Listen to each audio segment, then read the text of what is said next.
Vossa proteção recorremos, Santa Mãe de Deus. Não desprezeis as nossas súplicas em nossas necessidades, mas livrai-nos sempre de todos os perigos, ó Virgem gloriosa e bendita. Com vosso Filho, a Mãe Pia, abençoai-nos, ó Virgem Maria. Meus caros filhos, nós estamos no nosso terceiro dia desta pequena catequese mariana ao longo do mês de maio. Ontem nós meditamos sobre as coisas que no Antigo Testamento eram analogia e prefiguravam a figura da Santíssima Virgem. Hoje nós meditaremos sobre as pessoas que no Antigo Testamento foram consideradas como figuras da Santíssima Virgem, as grandes mulheres do Antigo Testamento. Muito disso nós já ouvimos e já conhecemos, já ouvimos falar, dessas figuras maravilhosas, começar por Eva, a mãe dos viventes, que havia atraído o pecado para o mundo e com isso a condenação para todos os seus filhos. A Virgem Maria, como diz Santo Irineu, é a nova Eva, que traz, atraindo Deus à terra, traz a salvação a todo o gênero humano. Nós também já meditamos muitas vezes sobre Sara, esposa de Abraão, que, sendo uma figura da Virgem Maria, é a mãe do Isaac. O Isaac que seria sacrificado no monte e que o anjo do Senhor diz, não, um dia Deus enviará um cordeiro. A Virgem Maria é a mãe desse cordeiro, do verdadeiro Isaac, que vem para ser sacrificado em favor da salvação do povo. Nós temos ainda no Antigo Testamento a figura de Rebeca, esposa de Isaac. Rebeca é a mãe de Jacó e ela dará à luz ao povo eleito de Deus. Maria Santíssima é a mãe de Jesus, o cabeça, o chefe dos eleitos, aqueles que serão levados ao céu. Nós temos ainda Raquel. Raquel foi a esposa de Jacó, a mãe de José. José foi aquele justo, amado pelo pai, que foi vendido pelos seus próprios irmãos. A Virgem Maria é mãe de Jesus, que foi traído pelos seus melhores amigos, morto por aqueles que ele queria salvar. No Antigo Testamento nós vemos ainda uma belíssima figura de Maria Santíssima, Ana Maria, irmã do grande patriarca Moisés, que presidiu junto com Moisés a passagem do povo no Mar Vermelho. Fugindo do Egito, o Mar Vermelho se abre e essa Maria atravessa o povo a pé enxuto. Ela é figura da Virgem Maria, porque a Virgem Maria é quem, na travessia desse mundo, contra os nossos inimigos, nos protege e nos leva ao lugar seguro, livrando os filhos da ruína. Essas grandes figuras são bastante conhecidas. Além dessas, nós temos ainda outras grandes mulheres do Antigo Testamento que foram figuras maravilhosas de Nossa Senhora. E aqui eu gostaria de meditar apenas sobre 3 delas. Primeiro delas, a Abigail, depois Judite e a Rainha Esther, que muitos amam tanto e conhecem tanto. Abigail, para quem não sabe, não se lembra, Abigail foi a esposa de um israelita muito rico chamado Nabal. E aconteceu que quando Davi estava fugindo do rei Esaú, fugindo da morte, e foi obrigado a entrar no deserto sem alimento, sem carne, sem nada, com o seu grande exército, Davi mandou uma mensagem para Nabal, a quem ele já tinha ajudado tantas vezes, protegendo os rebanhos, pedindo que Nabal enviasse para ele mantimentos, para que ele suportasse aquele peso. E Nabal, que era um homem muito rico, mas muito avarento, e muito grosseiro, negou e usou para essa negação palavras injuriosas contra Davi. E, então, ao receber essa notícia, Davi fica extremamente furioso, pela injúria que recebeu e se decide, com 400 soldados, a ir até Nabal e destruir a ele e a sua família e a todos os seus bens. Quando a sua esposa, a esposa de Nabal, escuta essa notícia, Abigail, então, sabendo das consequências que teria se Davi desfilasse a sua cólera sobre toda a família, então ela se apressa vai adiante de Davi, levando, né, muitos alimentos, as tortas, não é? E chegando na presença de Davi, ela se prostra e suplica a Davi que não faça mal à sua família. Né? E Davi então fica profundamente comovido com a humildade, né, a prudência e a liberalidade, a bondade daquela mulher. Ele então, comovido pela humildade dela, resolve não fazer nenhum mal. Poupa a vida da família dela e depois da morte de Nabal, até mesmo a assume como esposa. Se está lá no livro de Reis, 1 Reis, capítulo 25. Abigail é essa prefiguração da Virgem Maria por três motivos, pelo menos. Primeiro deles, porque pela sua grande prova de humildade, se prostrando diante do rei Davi, rogando a ele que livrasse a vida da sua família, a Virgem Maria excede em humildade a toda criatura, e é ela, né, que diante do seu filho se humilha pedindo a salvação dos seus filhos. Abigail, em segundo lugar, ela comove o coração de Davi com uma súplica, com a sua intercessão. Maria Santíssima também, abrando o coração de Deus, não é? Tira do coração de Deus a misericórdia por meio das súplicas maternas que ela dirige por seus filhos que ela quer salvar. Em terceiro motivo, Abigail mostrou uma grande prudência, que é raro, né? Uma grande prudência ao tratar com Davi. Maria Santíssima é chamada de Virgem Prudentíssima, né? Guarda na alma os maiores mistérios de Deus, né? E sempre age em favor daqueles que Deus mesmo quis salvar. Portanto, ela sabe recolher do coração de Deus aquilo que pode ser um bem para nós. Essa primeira figura de Abigail nos remete a Nossa Senhora. E também uma segunda figura que nós podemos meditar é Judite. Judite é esta rica, piedosa mulher, uma viúva da cidadezinha de Betúlia, da tribo de Zabulon, e ela vivia dedicada, depois da morte do seu marido, a uma vida de oração. Era profundamente bela, de grandes virtudes, e entre elas a virtude da coragem. E ela foi um instrumento maravilhoso nas mãos de Deus para a libertação do seu povo, para a salvação da nação judaica. Judite é uma das prefigurações mais belas de Nossa Senhora, porque ela vence o inimigo, derrota o inimigo. Eu quero ler para vocês um pouco da história de Judite. Judite, ela obteve a gratidão de todo o povo, porque ela alcançou um feito que muitos não conseguiram. Os anciãos de Israel, eles a elogiaram pela sua grande coragem em lutar contra o inimigo. Abençoaram, disseram a Judite, depois de ter vencido a batalha contra Holófernes, que era o general do exército, né, da Babilônia.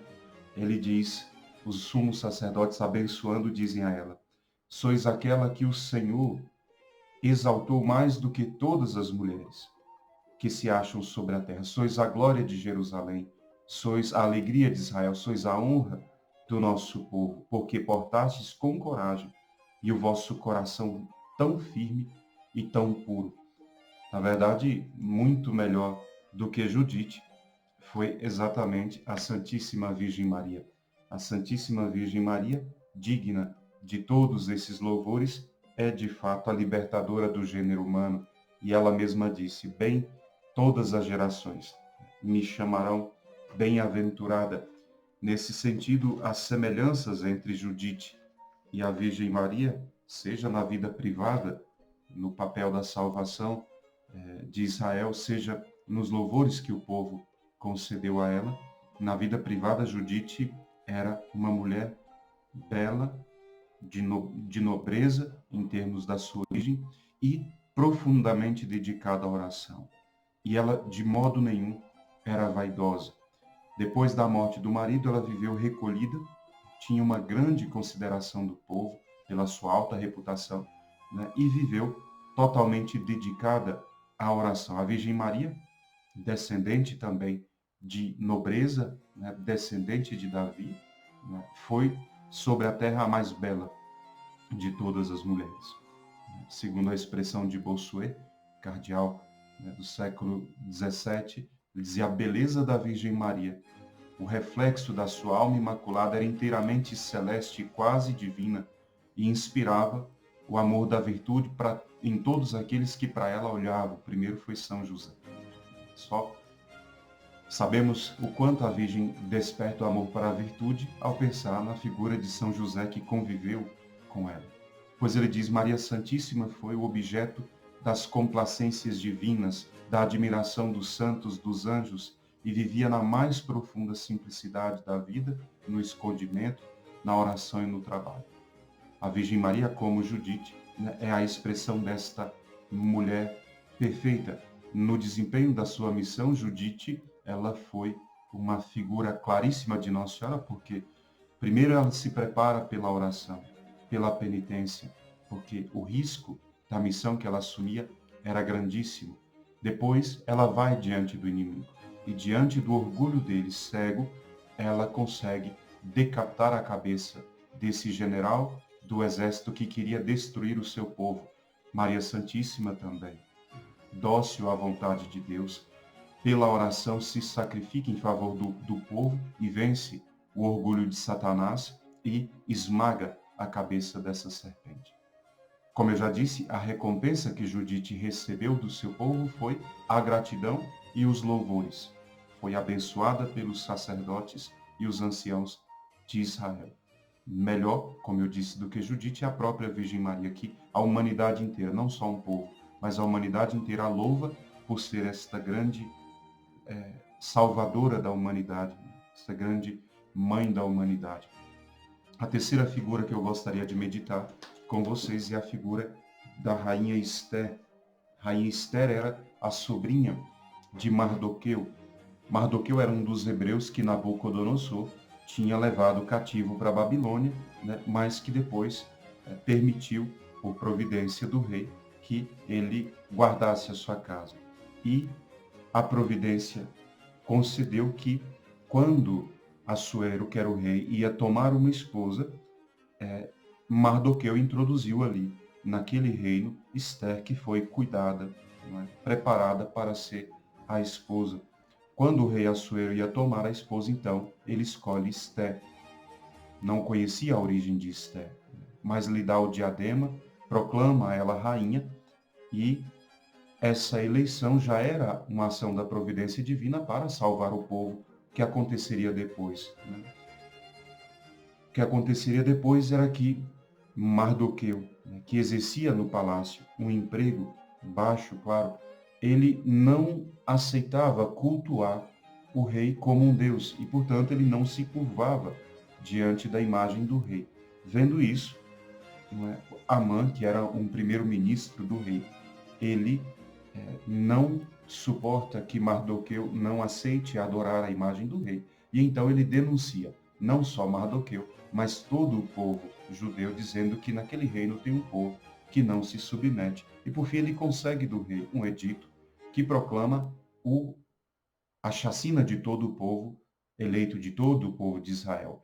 O que ele não sabia é que a própria rainha Esther também era filha de Israel, também era filha do povo eleito, e que tinha sido colocada ali pela graça de Deus. O que acontece é que existia uma sentença de condenação para todo o povo, e Mardoqueu, então, ele suplica a rainha Esther que salve a própria vida e salve a vida do povo, buscando chegar ao coração do rei e convencê-lo e conquistá-lo, para que a vida do seu povo fosse salva. Nós podemos falar de pelo menos 5 características principais, semelhanças, que fazem de Esther, a rainha, uma prefiguração, uma figura da Virgem Maria.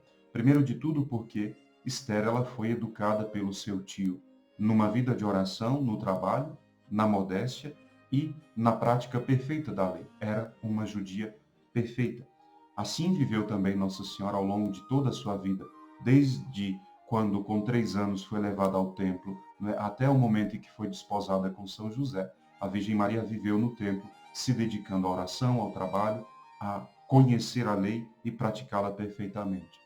Em segundo lugar, a beleza da rainha Esther foi como um dom de Deus que atraiu o rei Assuero. A beleza da rainha Esther atraiu o coração do rei ao ponto dele dizer a ela: peça para mim o que você quiser. E ela pede a vida do povo e assim salva o seu povo. Também a Virgem Maria. A beleza da Virgem Maria, diziam os santos padres, atrai de tal modo o coração de Deus que ele não resiste e dá a ela o seu próprio filho e nos dá com ele a salvação. Depois, a rainha Esther, ela foi um objeto da preferência do rei Assuero. Entre tantas, ele escolheu a ela, tornou-a rainha e a coroou. Assim também a Virgem Maria, depois da sua assunção, elevada aos céus, nosso Senhor lhe dá a coroa de glória e faz dela rainha dos anjos, dos santos e de todos os homens e também dos infernos que têm que se submeter de agora em diante à Virgem Maria.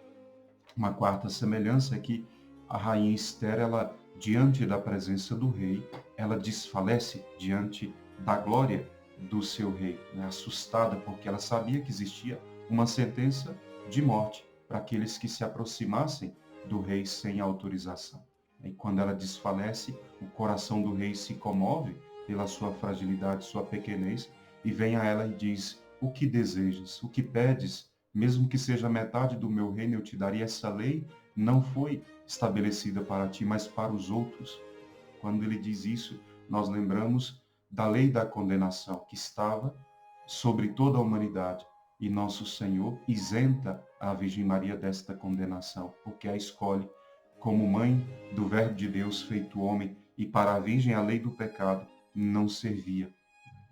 Como quinta semelhança, a rainha Esther foi elevada como rainha, lutou ardentemente pela causa do seu povo para a revogação daquele decreto de morte que o inimigo tinha estabelecido. Assim também a Santíssima Virgem. No céu, intercede constantemente. A igreja chama de onipotência suplicante. Não cessa de clamar a Deus a salvação do seu povo e alcança para nós a libertação desta sentença de condenação pela sua misericórdia materna. Por fim, a história de Esther nos ensina que, assim como Mardoqueu recorreu à rainha Esther para que ela alcançasse, seja a própria salvação, seja a do povo, nós também aprendemos que devemos recorrer à Virgem Maria com grande confiança e, assim, alcançar dela, pela sua intercessão poderosa, alcançar a libertação dos embustes de Satanás e nos livrarmos das suas tentações do pecado. Hoje nós meditamos sobre essas figuras belíssimas da Virgem Maria. Existem tantas outras. Amanhã nós meditaremos sobre os pais da Virgem Maria e a sua Imaculada Conceição, a primeira graça dada por Deus de ter sido criada imaculada. Rezemos pedindo a Nossa Senhora que continue a nos alimentar. Ó doce Senhora minha, dai-nos a vossa bênção, para não cairmos em tentação, pois toda feliz sorte está Maria em vossas mãos. Fazei, Senhora, que consigamos vossos filhos uma boa morte, a bênção do Pai, o amor do Filho e a graça do Espírito Santo estejam conosco, agora e para sempre. Amém. Louvado seja o coração de Jesus, para sempre no coração de Maria. Com o vosso Filho, ó Mãe Pia, abençoai-nos, ó Virgem Maria.